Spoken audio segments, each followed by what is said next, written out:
Hey everyone, this is Keith Scott from out in Sydney, Australia. I'm one of the voices of Bullwinkle J. Moose. It's time to watch Relentless and Unstoppable. And so give it up for your main hosts, Douglas Kenny and Andy McPhee. Hey everybody, this is Doug Kenny and welcome to Relentless and Unstoppable. We have another amazing guest coming on the channel today, so please hit like and subscribe. And after this episode, please stay tuned to the RNU channel for more amazing guests. Let's get this on! Hey everybody, how you doing? Just a quick little share of why I started Relentless and Unstoppable. It was for one very simple reason, because of Doug Kenny. Nothing to do with me at all, zero. I was just coaching Doug, and he took on the coaching and mentoring, and he made all the changes. He took all the suggestions from his parents as well as my coaching, but it was all about Doug, his breakthrough and his weight loss, his willingness to accept that he is dealing with high functioning autism and other issues, but he's never quit, he's never given up. So we did one interview with him to share his story, and then we decided to start interviewing other people. And Doug has now taken over the whole channel, and he does all the interviews, he runs everything. He's just an amazing young man. So RNU was born from simply what an amazing young man Doug is, and his story needed to be shared.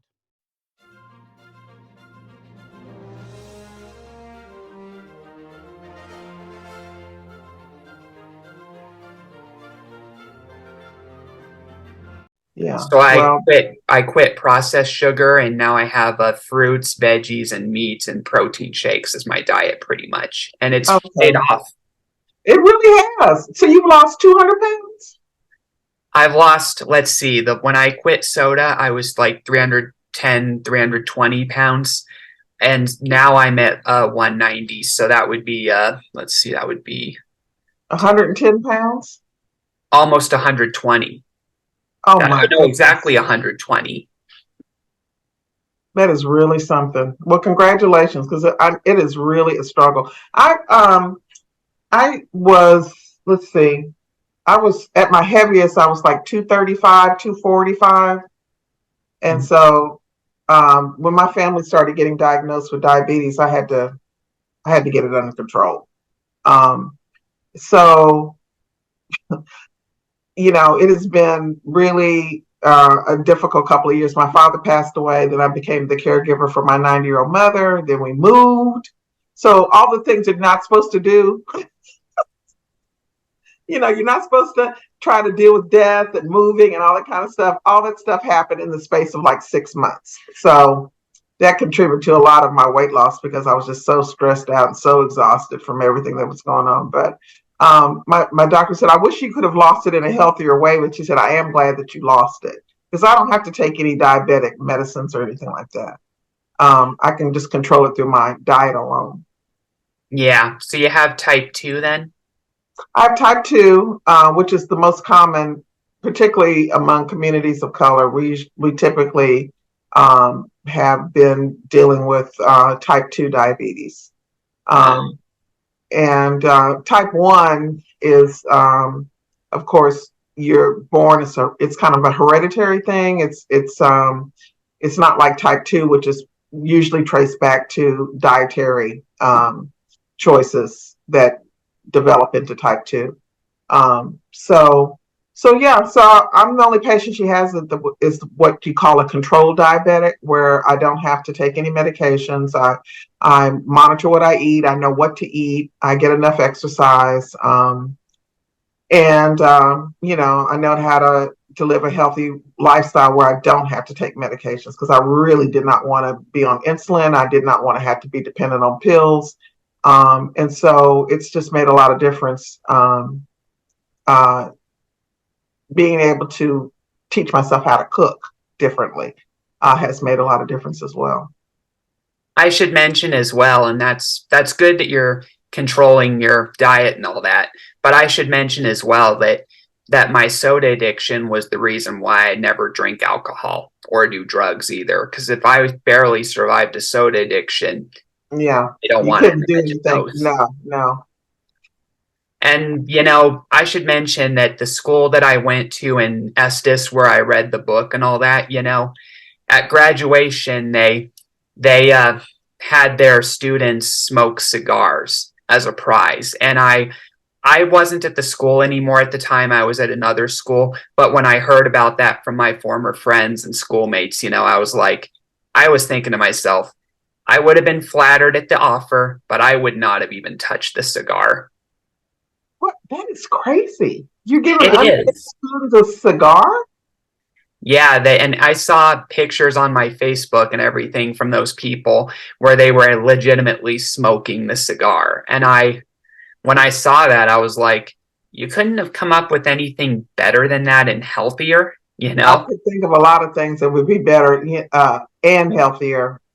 That's just so. Are we talking about like 18-year-olds? Or are we talking about junior high school students? 18-year-olds. This is high school that I was talking about, but Papa's New Pants was read in third grade.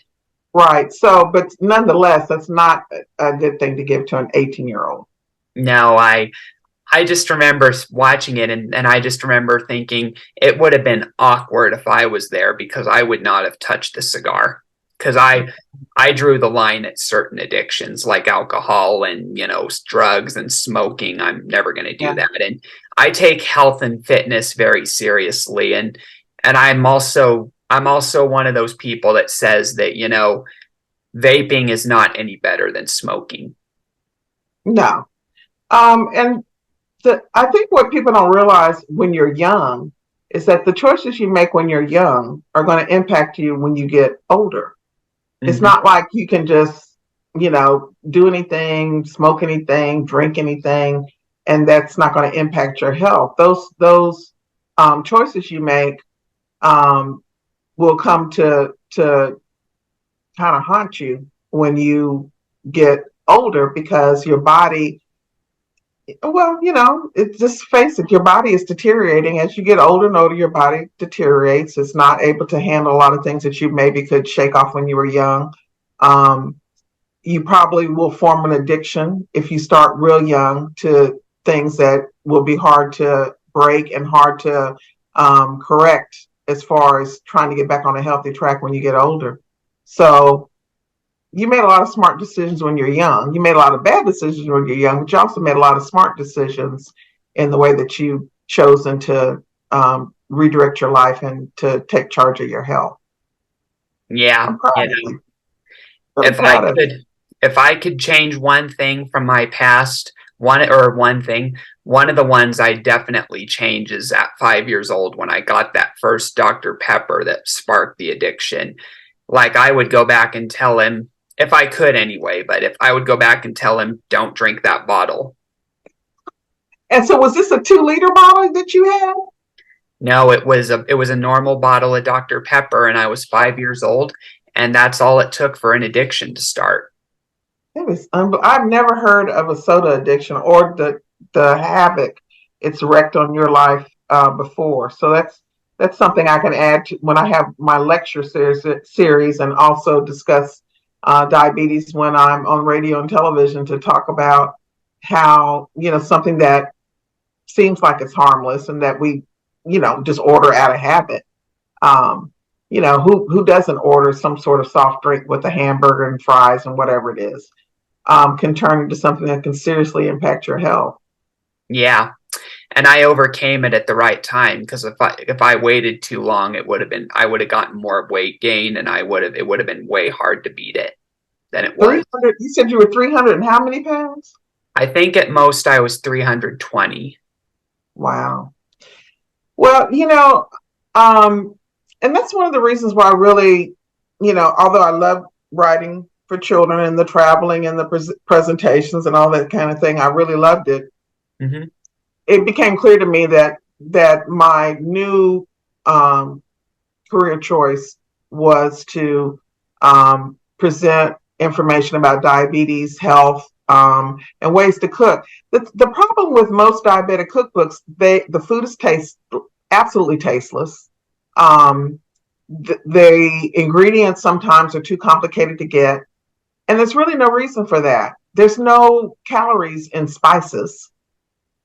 Most spices are really, really good for you, but it's just that people aren't, and especially in the United States, if we go beyond salt and pepper, that's no man's land because we're not of a culture like most cultures, like the Indians, in India, they use a lot of spices. They use a lot of help. They have a high rate of diabetes in India, but they know how to use spices in a way to be good for you.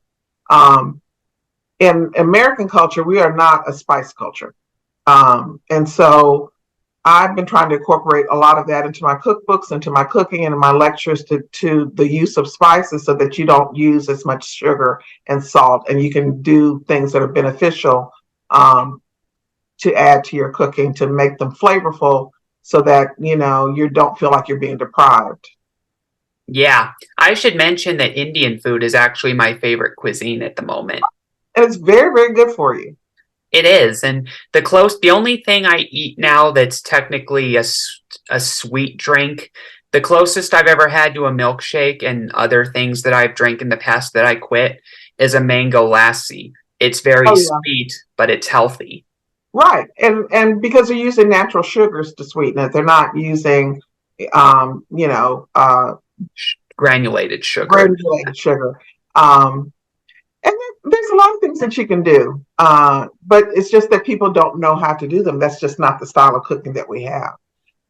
So yeah, so that's one of my goals is to really get into using social media and also podcasts and television to really teach people how to eat in a healthier way and to either get a handle on their diabetes if they've already been diagnosed, and to find ways to prevent having diabetes if they don't have it at the present time. Because the thing about diabetes is you may not have it now, but your lifestyle could mean that you'll have it later. Yeah, especially when you get older. Oh yeah, yeah. So yeah, so that's what I've been up to, and I'm still trying to get back to writing. It's been a tough 2 years since my father passed away, and I've taken care of my mother's and the moving and everything else. It's been a really rough 2 years, and this is the first 2 years out of the 35 years I've been a writer that I haven't written a book or anything, you know. So I was talking to a friend of mine, the president of Scholastic, and I said, I wrote 2 paragraphs, and he said, go ahead, write 2 more, because I haven't been able to write anything. I've been just so bogged down with this and that and the other. And in order to really be creative, you have to have that space where you can just sort of focus on what you're creating. And I wasn't giving myself that space. I'm not saying that, that I was, people were so, so I wouldn't say that people. It wasn't that people were, taking up my time or anything like that. It was just it just was what it was. I had to figure out my mother's schedule. I had to figure out a schedule that could accommodate me. Getting back to writing. I have a husband. We have social obligations and things like that. So I'm finally feeling like I'm on a track where I can get up at 4 a.m. like I used to. Because let me tell you, if you want to be a writer, nobody calls you at 4 a.m. If somebody calls you at 4 a.m, instantly it's somebody's passed away or they are in desperate need of help. Between 4 and 6 are kind of like golden hours to me if you want to do something creative. Now you're going to have to sacrifice your sleep. But if I had not had that, presence of mind to say, you know what, this is the only time I have. I'm not getting 8 hours of sleep, but those 2 hours I could accomplish a lot. So I'm back to getting up at 4, writing for a few hours. Usually my mother doesn't get up till 8, so I have from like 4 until 8 o'clock. And then sometimes it's the only time I have, but I've been able to really focus and get a lot done. So if you're looking for some way to start being creative or to pursue something you want, or to have some kind of time where you can focus on what your dreams and aspirations are, I suggest you do the 4 o'clock in the morning to maybe 6 or 8, and make that a habit. And you'd be surprised, even though you might be a little tired at first because you have to adjust to that, you'll accomplish so much more than you would if you say, well, I'm going to get up and I'm going to go to work and then I'm going to come home and then, you're dead tired. You're not feeling like you're, in kind of creative mood. If you've got kids, you've got all the stuff to do with them. And then by the time you fall into bed, you're not going to be thinking about trying to get up at 4. So that's my suggestion for people who have always dreamed about doing this or that. You're going to have to give up something in order to gain something. But those few hours of sleep that I was giving up for the last 30 years, that was the time I felt more alive and rejuvenated because I was so inspired by what I was working on, or so into the characters or the research or whatever it was. And it's particularly hard with women, because we have the brunt of managing, the household or whatever it is. It doesn't fall so much on men, but that, even if it's 4 to 6, 2 hours, or you have the luxury to go 4 to 8, 4 hours, I would suggest that if you're dreaming about doing something and you're dreaming about starting something or something that's just for you, take that time and go for it. And you might be 100 books later. Because I have written 100 children's books, 7 cookbooks, and most of those books were created in that time span. That is amazing. You are an amazing author for sure. Oh, I love it. There is nothing better than being a stand-up comic for 5 through 10-year-olds. Telling fart jokes in my presentations and reading scary stories and having them screaming and falling out. I just love it. Laughter is the best medicine, they say. It really is. You want to hear something funny that just happened to me today, actually, that is an example of how laughter is the best medicine? Sure. Today, you've seen on my YouTube about how I'm part of the SACE program, right? Or haven't you? Which program? I'm a part of this autism program called SACE. I'm on the autism spectrum, so I knew that. Yeah, I knew that, but I don't. Tell me about the SACE program. It's basically a program operated by Southwest Behavioral Health, which is basically expanded in Arizona, California, Nevada, the Southwest area of America, but it's based in Phoenix mostly, and where I live. And basically, every day, 5 days a week, except for weekends and holidays, I travel via my insurance company and Aveo transportation, like a taxi, to this house where they train me on living independently by learning how to do chores and taking care of the house and restoring order, having order in your house, and interacting with other people on the spectrum that are on different levels than you, etc.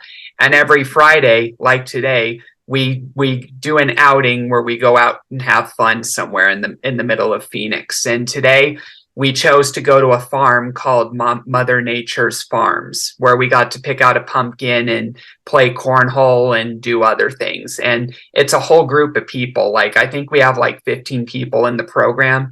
5 of them live in a group home at the moment that I'm about to be moving into, actually. But the rest... Why did you decide to move into the group home? Have you been living in an apartment by yourself? No, I live with my mom, and I've lived with her since high school, but I've grown up significantly to the point where I'm about ready to leave the nest finally. With autism, you don't usually leave the nest until you're able to live independently. And in my case, it took 7 years in my case, but better late than never, and I'm really happy about it. But anyway, today at the festival that they had at the farm, we had a lot of fun. We hung out and socialized with each other and did the activities they had. And one of the things we were looking forward to was a maze. One of those mazes that they make out of hay bales and everything. All of us were looking forward to it, believing that it was like this big maze made out of big hay bales that we thought was going to be a challenge for us to get out. And we were actually planning to challenge each other to a race, like first person out is a rotten egg, or something like that. So we went through all those activities and eventually came to the maze.